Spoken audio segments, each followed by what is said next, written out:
Hello again, it's Jack Cotton, luxury real estate agent, expert, and author. And today I'm an agent about to show second home property in the rain, which is always fun.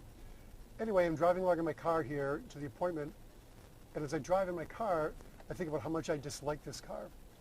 I sort of bought it impulsively and a little bit under duress, but nevertheless, I don't like it. It doesn't meet my expectation of what a luxury car should be. In other words, it doesn't meet the promise that the brand sort of sets out. In fact, it feels like it has 200,000 miles on it, even though it's a relatively new car. So thinking about how much I dislike this car makes me think about the fact that I was looking at new cars this week, and that was a little bit disappointing also. I mean, there's so much money and they're not that great. But anyway, as I was looking at cars, I was thinking about the fact that a few years ago, Volkswagen had a fantastic car.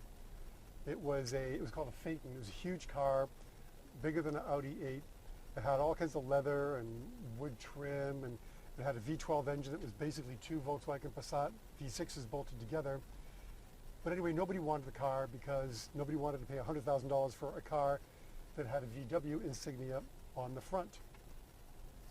So anyway, the car didn't sell very well. Now, if I was advising Volkswagen at the time, I would have advised them to put a different badge on the front, like come up with a Phaeton badge, sort of like what Toyota did with Lexus. I overshot my turn here, so now I'm turning around and talking and forgetting where I'm going. Anyway, so they actually went one step better than that, and they bought Bentley Motor Cars, and they brought the same car out as a Bentley. It's either the Continental GT, as a big sedan, and they doubled the price to $200,000, still got the same 2% engines bolted together to make a V12, and they can't build them fast enough at twice the price. So there's some examples of branding and over-delivering, and in the case of my car, under-delivering. So what's really important is congruency, and that's where Bentley really makes the best use of their brand, because they meet your expectations with the great delivery of a great car, and the brand is congruent. So in your luxury real estate business, that means that you could be the best agent in the world and have the best marketing plan and the best sales and negotiating skills, but if your brand is not congruent with that level of skill, people are going to turn away from you. So you're going to make sure you build a good brand, good imagery, and make a promise to the marketplace that people can relate to, believe in, and trust in, so that you will become successful. The ideal thing is to be like Bentley. You don't want to be like Volkswagen, which had a really great product but didn't have the brand to go with it. And you don't want to be like my car, which is a really great brand, but disappoints people who drive it.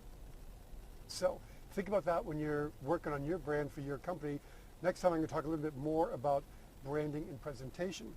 But in the meantime, I just want to remind you of a couple things. Number one, Luxury Real Estate Unplugged is coming up. Don't forget, it's the first Tuesday of every single month, and the upcoming month is no exception.